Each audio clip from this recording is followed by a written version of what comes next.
When people are mindful, the products that they produce actually bear the imprint of that mindfulness. I'm Celisa Steele. I'm Jeff Cobb, and this is the Leading Learning Podcast. Celisa and I almost always enjoy the interviews we get to do for the Leading Learning Podcast, but they're not all equal. Sometimes we get to talk with someone whose thinking and research has deeply influenced our work and lives. Such is the case with Ellen J. Langer, aka the mother of mindfulness. Dr. Langer was the first woman to be tenured in psychology at Harvard, where she is still professor of psychology. The recipient of 3 Distinguished Scientist Awards, a Guggenheim Fellowship, and the Liberty Science Genius Award, Dr. Langer wrote the international bestseller Mindfulness, as well as The Power of Mindful Learning, Counterclockwise, On Becoming an Artist, and, most recently, The Mindful Body. Dr. Langer is a return guest to the podcast, and since I had the pleasure of speaking with her last time, Celisa does the honors in this episode, number 373. They talk about what mindfulness is, hint, it's not meditation, the ubiquity of uncertainty, mind-body unity, attention to variability, mindful contagion, how we never really make decisions, and how our perception of time, of ability, changes what we're capable of. In short, there is plenty of food for thought in this conversation, a feast, in fact. Celisa spoke with Dr. Langer in August 2023.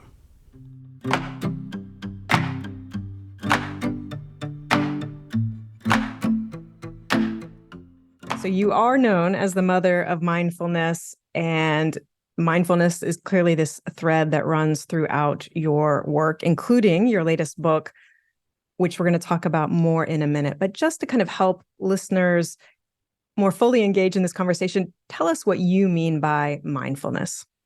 That's a very good question, Celisa, because I'm not talking about meditation. Meditation is fine. Meditation isn't mindfulness. It's a practice you engage in that results in post-meditative mindfulness. Mine is more immediate, and it's not a practice. It's so simple that it almost defies belief. Noticing new things. When you notice new things, the neurons are firing, and 40 years of research says that it's literally and figuratively enlivening. But we don't notice new things because we think we know. And so what happens is if you simply notice things about things you know, you come to see, gee, I didn't know it as well as I thought I did. And then your attention naturally goes to it. I often, when I'm giving lectures, start by asking people. So I'll ask you, Celisa, how much is 1 + 1? I'll fall into the trap and say 2.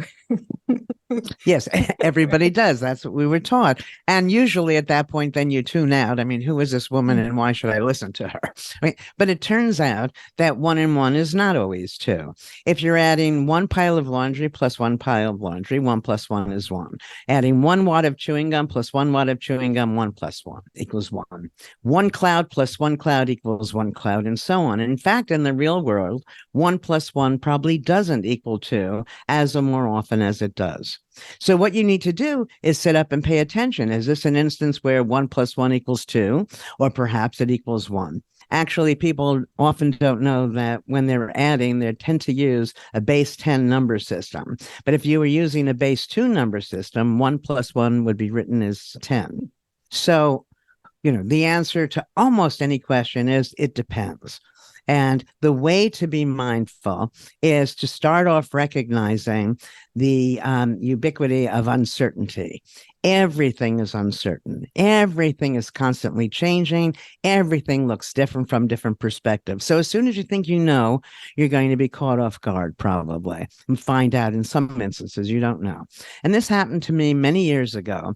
I was at a horse event. Now, what you didn't tell your listeners is that I'm Harvard, Yale all the way through. That's important for this story. So this man asked me, well, I watch his horse for him because he wants to get his horse a hot dog. Well, nobody knows better than I. They could know as well, but not better. Horses are herbivorous. They don't eat meat. The man came back with the hot dog and the horse ate it. And it was at that moment that I realized everything I thought I knew could be wrong. It's very humbling, but it's also very exciting because that means all of the things we think we can't do or that can't be done by others also becomes uncertain. We can't know that we can't. And for me, that's what propelled lots of the work that I describe in The Mindful Body. Well, so let's talk about that new book a little bit now, and tell us what prompted you to write this book, and why the book and why now? Well, there probably couldn't be a better time, but I think no matter when I did it, I would say there couldn't be a better time. It's one of those things that if somebody is going to help us be happier and healthier, there's no better time than the present. We've done a lot of research that since my last book, and this is the way that I make people most aware of the work. I want to get it out there because to my mind, the findings are very important for everybody's health and well-being. And so this book, it's interesting. This book started as a memoir. And then I decided, no, I don't know. I don't want to write a memoir. And then it became what it is. So there are lots of personal stories in there. And so that was fun for me to write. But I think that when you look at the research that is in the book, it's self-explanatory as to why now. And that the costs of medical care, if we put into practice some of the things that this research suggests, we might not need the medical care that we currently need. I did notice in the acknowledgments where you said that it did start as a memoir, and I found that sort of fascinating. You mentioned that it sort of went into an idea memoir, and I just loved that concept, even of this idea memoir. Yes, but you say the thing is that my ideas are anything but linear. So writing an idea memoir became too difficult. And then I just write, and then people can call it whatever they want. Well, I think that we all personally have an interest in improved health, whether that's for ourselves or for people we love. And there are, of course, also societal benefits to improved health care. But given that this is the Leading Learning podcast, I want to focus a little bit less directly on the healthcare side of things and a little bit more on some of the implications for leading and or learning that is definitely there in the work that you do. And I had that leading and learning lens on as I was reading The Mindful Body. And so when I got to one sentence in chapter 10, I sort of felt like, wow, this is perfect. You are answering this question. And that sentence that I have in mind is that perhaps the primary job of the leader, just as with teachers, is to encourage the mindfulness of those being led or taught. So maybe you can make the argument in brief for why leaders and teachers really should focus on encouraging mindfulness in themselves and then those that they are leading or teaching. Well, let me answer in a backwards way. Typically, we're using yesterday's solutions to solve today's problems, and that's not a good thing. And the more mindful the leader is, the more they realize they don't know. And when you don't know, you sit up and pay attention to other people who, in any particular instance, may know. Everybody knows something. And so we did a study a while ago where we had orchestras perform either mindfully or mindlessly, simply instructed, remember when you played this piece of music and you loved the way you played it, just replicate it, versus play it new in very subtle ways that only you would know. And we taped it, and then we played it for people, and we asked, which performance did you prefer? The musicians themselves and the audiences overwhelmingly preferred the mindfully played piece. Well, it wasn't until I wrote this paper up for publication that I realized how it spoke to leadership.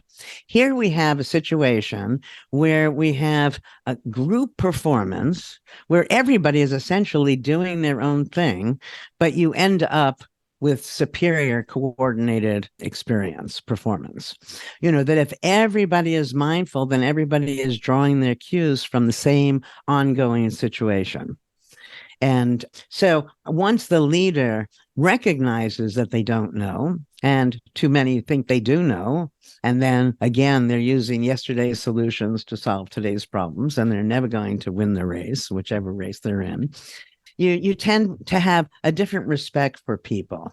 Lots of my work is about how we become non-judgmental. Everybody says, you shouldn't be judgmental, but then nobody knows how you turn it around. Many people say, okay, so you're, I don't know, inconsistent, Clarissa, I'll just let you be inconsistent. But that never works. If you recognize that behavior makes sense from the perspective of the person who's doing the behavior, and you ask, well, what sense does it make? Well, you're being inconsistent, I realize, is because you're flexible. You don't like me because I'm gullible. You want me to change until you recognize that that's because I'm trusting. And it turns out that every single negative description we have for somebody has an equally positive but oppositely valenced alternative. And so that leads us to feel differently about people. And when we're leading people, rather than think, this person is top of the line and this other person is somebody who I can't trust and so on, when we apply these simple rules, we see, gee, there are certainly moments where even that person we question, if you were a teacher and you started your class and you asked, how much is 1 and 1? And you had little Janie raise her hands and she says it's 1. The way we are now, where we think we know, you'd put her down and the class would look at her disparagingly and that would destroy her life. Sad story. But anyway, in this scheme, what you would do with little Janie or big Peter, adults, is assume that there's some sense in what they're saying and figure out the sense in what they're saying, and then everybody learns. When you make the people you're leading, encourage them to be more mindful, you're doing several things. But probably most important, or one of the important things, is that when you're mindful, you see opportunities to which others are blind, and you're able to avoid the problem before it arises. So everything is going to go more smoothly. You are creating an environment where everybody feels good about themselves. And it turns out that when people are mindful, the products that they produce actually bear the imprint of that mindfulness. So, and being mindful is so easy that what happens is now your relationships improve. People see you as authentic, genuine, that you're seen as charismatic. So your relationships, the products are better, and it's good for your health, and it's the essence of feeling good. There's no downside, which is nice. At Tagoras, we're experts in the global business of lifelong learning, and we use our expertise to help clients better understand their markets, connect with new customers, make the right investment decisions, and grow their learning businesses. We achieve these goals through expert market assessment, strategy formulation, and platform selection services. If you're looking for a partner to help your learning business achieve greater reach, revenue, and impact, learn more at tagoras.com/services. Maybe you can talk a little bit about mindful contagion, because I found that really fascinating in The Mindful Body when you wrote about that. So tell us a little bit about that and what you found out. Okay, well, let me tell you first that when I was writing the book, I had a chapter that I thought was the woo-woo chapter. And I never report findings that we don't have, but some of them are so strange that I question, because I didn't want to throw out the baby with the bath. There's so much solid information in the book that if this seems too out there, let it just stay out there. But that when you're with people who are mindful, you're going to feel more at ease because they're less judgmental. And it turns out so that in that way, mindfulness is contagious, but it goes beyond that. And this is bizarre. So we gave people index cards to read. Now, I did this 40 years ago, and the index card would just say something on it like, Mary had a little lamb. Nobody sees the double A. I say, okay, tell me how many letters, how many words you just saw. I'll pay you for accuracy. Doesn't matter if I don't see it. Okay. Now, if people are mindful, turns out they do see it. All right. So now we have somebody sitting in a lab, and we have somebody working with us, a confederate, and the confederate is going to be mindful or mindless. They're not looking at the person. They're just sitting next to them. And wildly, So it seems when that confederate is mindful, the participant sees the double word. But we also have a lot of data that I think I also reported here. We have a wine tasting experiment, and the experimenter is mindful or mindless. And the question, and these are heavy drinkers who are our research participants. And the question is, how much do they drink? And when they're with a mindless experimenter, they drink more. We have people interacting with kids who are autistic, and they're either mindful or mindless. When they are mindful, the children are indistinguishable from kids who are not autistic. So there are many mechanisms for this, but you can't lose by being mindful, and people will like you more. And whether you have to speak to them or just be in their presence, I don't know. I mean, the last of these woo-woo studies, we had people in a room meditating, and then we had them leave. Then the participant would come in, and the participant is given all sorts of cognitive tests, versus the participant enters a room that had not just been occupied by people who are meditating. So there's something in the air, it seems, that when you're in that room where people had just been mindful, in this instance through meditation, your scores are better. So I don't know what to make of it, but it's exciting. Well, it is exciting. And I think for me, one of the implications I was seeing is like, we've always talked about the value of peer learning, for example. And I think sometimes that gets boiled down to, oh, well, you can learn from their experiences, or they can share examples of what's failed or what's worked for them. And I think that's part of it. But I think there's something in your work here that also just suggests just the fact of being surrounded by others who are actively interested in and mindful about whatever the topic is. There's a huge benefit in that to learning. Oh, yeah. And I think the most important part to learning is for people not to feel evaluated. You know, people enjoy challenges when they're playing games. They don't enjoy the challenges when they're in work settings, for example. They're scared. What are they scared of? That heads are going to roll, you know, that somebody's going to think they're stupid and so on. So, yeah. That actually is a topic I wanted to talk about, because I think your concept of this universal attribution of uncertainty, I do feel like has a very particular benefit in the learning situation, because adult learners can be afraid to appear dumb or to not know the answer. And so, if we recognize that, no one knows everything for sure, then that can reduce that shame and maybe open us up to learn. And it's not just that everybody doesn't know everything for sure. Nobody should know anything for sure. Remember, 1 and 1 sometimes equals 1. But oftentimes we're afraid to seek help or afraid to show up because we don't know. And people in that situation are making what I call a personal attribution for not knowing. I don't know. You may know. I better get out of here or pretend.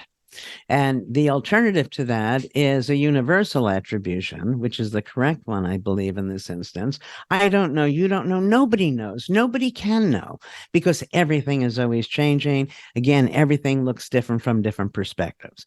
And so it makes you very strong when you're in the face of somebody who acts as if they know. And it's very easy to poke at them and reveal. It's not so nice, but to show them that, in fact, they don't know. You can either know something mindfully or think you know it and behave mindlessly. When you know it completely, if you're playing golf, people think that what they'd like to do is get a hole in one every time. So be fully expert. But once you get a hole in one every time, there's no game there. There's no there, and you're mindless. So not knowing is actually an advantage. That you could do a crossword puzzle and then you could do it again right after, right? Well, that's not fun because you know the answers, or you still don't know the answers. Either way, it's not fun. So what is the essence of this mindfulness is that experience of engagement. And that experience of engagement is going from not knowing to knowing for the moment, not for all time, again, because everything is always changing.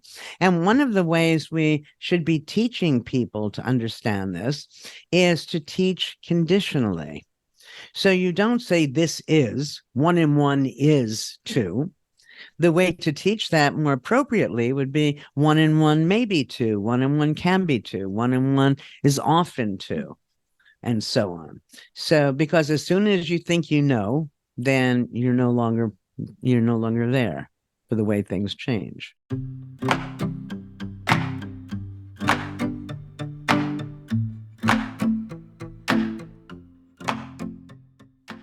You also make the assertion in the book that we really don't make decisions. Can you talk a little bit about that, the fact that we don't make decisions and sort of this illusion of control? This is maybe a little complicated, but let me try to state it. First of all, if we start by realizing that outcomes are neither good nor bad, all right, it depends on how we understand them. So an example I've used too often, but you and I go out for lunch. The food is good, wonderful. The food is bad, wonderful. I'll eat less. Okay, so for me, it's always a winning situation. Okay, so when you recognize, and when people suffer from stress, events don't cause stress. It's the view you take of the event that causes stress. You open it up and take a more mindful view, the stress disappears. All right, so when people are making decisions, they think that what they're supposed to do is a cost-benefit analysis. You see what are the costs, what are the benefits. If there are more costs than benefits, you don't choose this option, and so on.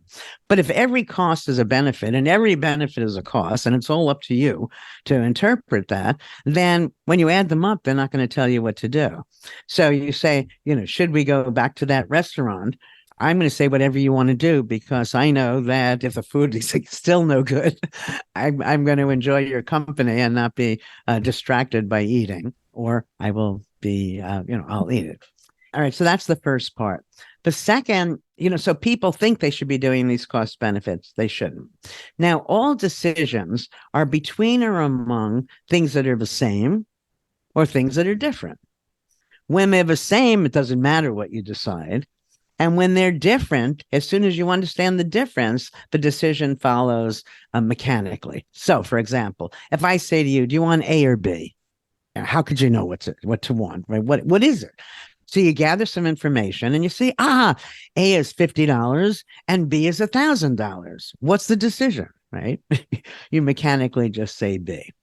So I think that when we add all of this together with other pieces, and I think it's more persuasive, because I can take more time with it if you read it, that I end up with the view that rather than spend our time worrying about making the right decision, instead we should make the decision right. I think that's very profound and very practical, right? I think there's so much time and energy spent in organizations around trying to think through the quote right decision. It's also about decisions are holding the world constant, and things are changing. So that's why I say again that everything you're deciding was based on yesterday, which is only going to be partially related to tomorrow. You spend a fair amount of time in The Mindful Body talking about attention to variability and that kind of mindfulness. So would you explain to listeners what attention to variability is? For sure. We deal primarily with it with respect to chronic illness, a way that we can heal ourselves, but it's true for everything. And it sounds fancy. Oh my gosh, attention to variability. It's just another way of saying mindful, being mindful, noticing change. So, let's say your spouse is always, he drives me crazy. He's always whatever. Well, nobody is always anything. And if you alerted yourself even once every half hour that you're with the person, are they being that way now? You'd see sometimes they are and sometimes they aren't. All right. So we do this with respect to disease, big diseases, multiple sclerosis, Parkinson's, chronic pain, and so on. And we call people periodically, how are you feeling now? And is it better or worse than before? And why? And three things happen. The first is when you have some chronic illness or even stress. Let's do it with stress. So people who are stressed think they're stressed all the time. No one is anything all the time. So we call you periodically. Clarissa, how are you right now? And is it better or worse than before? And why? And you see, gee, I'm not always stressed to the same degree. In fact, now I'm a little less stressed or a little more stressed. Oh, before I thought I was maximally stressed. No, I wasn't. This is the worst, whatever. And so then you see you have some control over it, but what's causing it? So you do this periodically throughout the day, throughout the week, and you find out, you're stressed when you're talking to Ellen Langer. Well, if that's the case, then the cure is simple. Don't talk to me, right? Or talk to me differently. And so we've been using this for the big ones. Now, what happens with lots of chronic illness, the word chronic leads people to believe, and the medical world fosters this belief, I think, that there's nothing you can do about it. And there's always something you can do about it. When we didn't have a cure for COVID, just sort of imagine that you're a couch potato and all you're doing is watching television and overeating, okay, which all of us have done on occasion. Okay, but that's your MO. That's what you're doing for months on end. And compare that person with an Olympic athlete. Now, I don't have data about this, but just a thought experiment. If both of them got COVID, who do you think would suffer more? So there are always ways, no matter what's wrong with us, always ways we can build up our strength, the other parts of our body that's going to be helpful. And then using this attention to symptom variability, you end up curing some of these so-called incurable diseases. And you end up getting along with the person who you thought was always whatever, add your own adjective.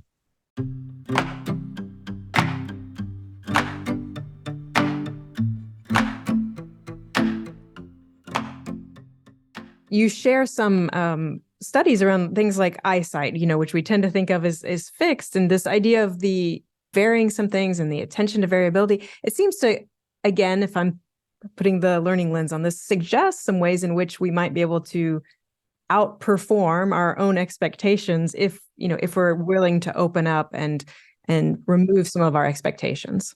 Yeah, once we realize that our behavior varies, then it's very easy in some sense. What's making it vary? When am I better? When am I worse? We take seeming cures, I think, too quickly, that people fail an eye chart, whatever that means, and then immediately get glasses and then teach their eyes not to be able to see, rather than recognize sometimes we see better than others, right? If you were doing this attention to symptom variability, in this case, it would be vision variability, and you notice that, around 3:00 in the afternoon, you don't see as well.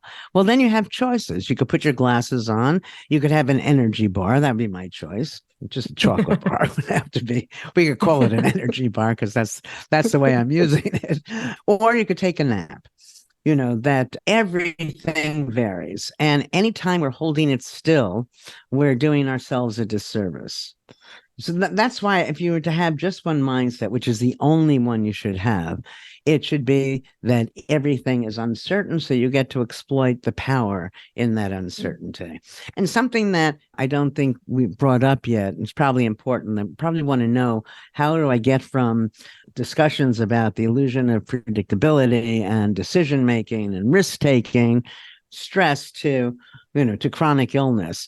And what motivates that is that, and what's a large part of this book is an understanding of mind-body unity. And when you put the mind and body back together, then you recognize wherever you put the mind, you're affecting the body. Wherever you put the body, you're affecting the mind. That means every thought you have, in some sense, is affecting your longevity, if nothing else. Sometimes the effects are small, sometimes they're large. But the first test of the mind-body unity was a study I did a long, long time ago, the Counterclockwise study. And just briefly, we took old men to a retreat that we retrofitted to 20 years earlier and had them live there as if they were their younger selves. So they spoke about the past in the present tense. So for them, it was 20 years earlier. These are old men. I'm getting older, so I don't want, but they were even older than I. Okay. That without any medical intervention, in a period of time of 1 week, their vision improved, their hearing improved, their memory improved, their strength improved, and they looked noticeably younger. Not 20 years younger, truth be told, but still noticeably younger. All right. So now lots of the new research is involved with, again, testing the mind-body unity idea. And what all of these experiments show is that the amount of control we have over our health is extraordinary, and most of us are totally oblivious to it. Let me give you an example of just one of these studies. We inflict a wound. Now, the review board is not going to let me really wound people, and I don't want to hurt people either. So it's a small wound, but the procedure would be exactly the same. So you have this small wound, and you're in front of a clock. For a third of the people, the clock is going twice as fast as real time, unbeknownst to you. For a third of the people, the clock is going half as fast as real time. And for a third of the people, it's real time. And the question we're asking, does that wound heal based on the time you think it is by looking at that rigged clock, or based on real time? And it turns out our perceptions control our hearing.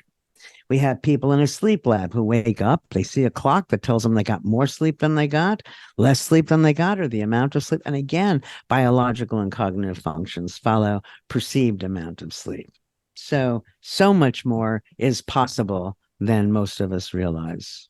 When you're focusing on that possibility and the mind-body unity piece of it, but again, I mean, they're clear learning implications, right? If you think you can learn something faster, then you can sort of. Oh. Exactly. In fact, if you were playing the role of Einstein, so right now you assume you're Einstein, you mess your hair up, and whatever and then you approach whatever the problem is. If you assume you're Einstein, my guess is that you'll be able to solve the problem better than just as yourself. I know that when I'm in the shower, that I don't have any evidence of this except the possibility that it's true. And I'm singing, and I'm Barbara Streisand. I can't carry a tune, but I'm now Barbara Streisand or Maria Callas, whoever I'm being.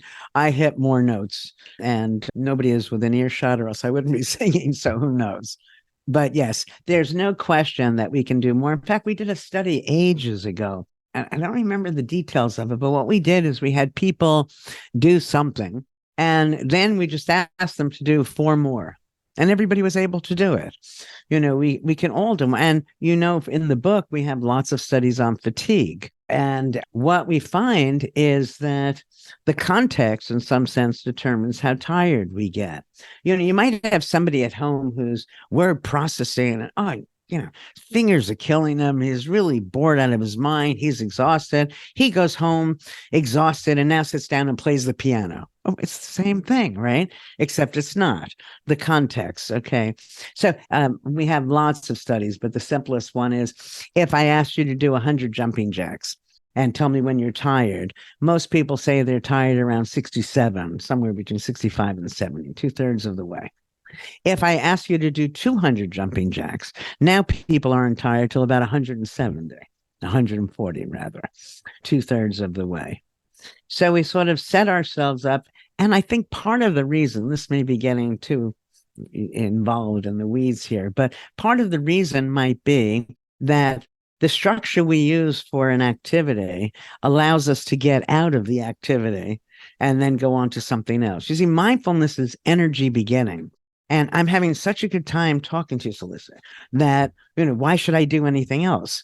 And so I don't get tired. In fact, if you watch me lecture, that most people start off high and then they get down, and but not most people, many people. For me, it just goes up and up. And so you can't shut me up once I get started.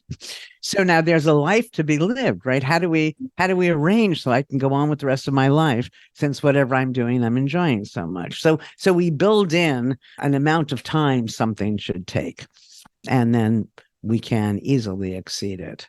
And you can never prove that you can't. Science can only show you that if you try something and it doesn't work, then it doesn't work. It doesn't tell you that it can't work. And if we add that to what I said before about the game of golf, where every time you're swinging the club, you're getting it right, a hole in one, then we see, we don't want to be that expert. We want to keep learning. And so you try something, it doesn't work, you try something else. That doesn't work, you try something else. Because once you've mastered it, it's over. If you think that you want to always be successful, even in a competitive situation, play tic-tac-toe against a 40-year-old. You'll always win, but there's no game there. All right. So implicitly, we know that we like the adventure. We like a little bit of the struggle, the not knowing and overcoming whatever odds. And it's the process of mastering that we seek, not being the master. Unless your learners are, as we all should be, see ourselves as always learning rather than, now I know it. I want to ask you to talk a little bit about level 1, 2, 3 thinking and sort of how we can use that to change mindset. So it turns out that when you see somebody do something, too often we think we know why they did what they did, and we're often disparaging them. All right. But if you sat back and you were a little more mindful and you thought of other explanations for that very same behavior, you'd learn a lot more. So let me give just a simple example. Let's say we see a woman drop her cane. All right. So level 1 would be somebody who, so what? Who gives a damn? Doesn't do anything. Level 2 rushes in to help her. Right. Level 3 person, just like the level 1, also doesn't help. But that's because they're aware that if she can figure out how to pick up the cane herself, she'll be that much better off. All right. So level 1 and 3 are doing the same thing. They're not helping, but they're not the same person. And it's always the case that, that not always, but it's often the case. You have people who never read a particular magazine, people who read it, and then people who don't read it anymore. Again, 1 and 3, they always look alike, but they're very different. The problem is the people stuck at this level 2. They're the ones they think they know. So they see the person who's actually more advanced than they are, and they mistakenly see them as that level 1 rather than level 3. And if you saw the world as if you came up with an explanation for why somebody did something, that even if that hadn't been the reason, you could learn from it and you'd treat that person differently. So there's, again, nothing to lose by that. So we always like to ask guests who come on the Leading Learning podcast a little bit about their own lifelong learning habits. So talk to us about whether you have particular sources or habits or practices that help you continue to learn and grow. I don't have habits because most habits are mindless. I'm 76, so I have since I'm, 5 years old, always looked for the other side. You say X, I say, yeah, but here's how it could be not X, and so on. So I don't have to practice this. It just comes naturally. But you live a certain number of years and things are going to happen. And for me, they're rare. But when something like that happens, I simply ask myself, is it a tragedy or an inconvenience? And rarely, if ever, is it a tragedy. And so that immediately brings you back to a state of calm. And if I like to tell people, trying to show people how to fall up rather than fall down. And so let's say a simple thing. Let's say I bang my car. Okay, so that's too bad. It's going to cost a little money. I'm out of the car. So I get the car fixed, and then I always have them fix something else. Okay, so at the end of this, my car is even better than it was before the accident. And I try to do that with everything, and most of the time it works. Is there anything else that we haven't yet talked about that you would love to have a chance to share? People might be interested in how I came to the mind-body unity idea in the first place. And so there are 2 fun stories. I was married when I was young, also divorced when I was young, but I went to Paris on my honeymoon. And so I was very, very trying to be all grown up. And we're in this restaurant and I order a mixed grill. Now here's the proof that I am fully sophisticated. On this plate was pancreas. I had never eaten it. The thought of it was making me sick. I asked my new husband which of these items was a pancreas. He pointed to something. Okay, I ate everything. I'm a big eater. I ate everything on the plate with gusto. Now came the moment of decision. Was I going to be able to eat the pancreas? So I started eating this and I'm getting sick, really, literally sick. He starts laughing. I say, why are you laughing? He said, that's chicken. You ate the pancreas ages ago. Okay, so we make ourselves sick. The other story is not as fun, but my mother had breast cancer that had metastasized to her pancreas, which is the end game. And then magically it was gone. And so how do you account for that? And I think that for me, the mind-body unity idea does account for it and can explain spontaneous remissions. Both have pancreas in both your stories there. Oh, yes, interesting. I never realized that, you see?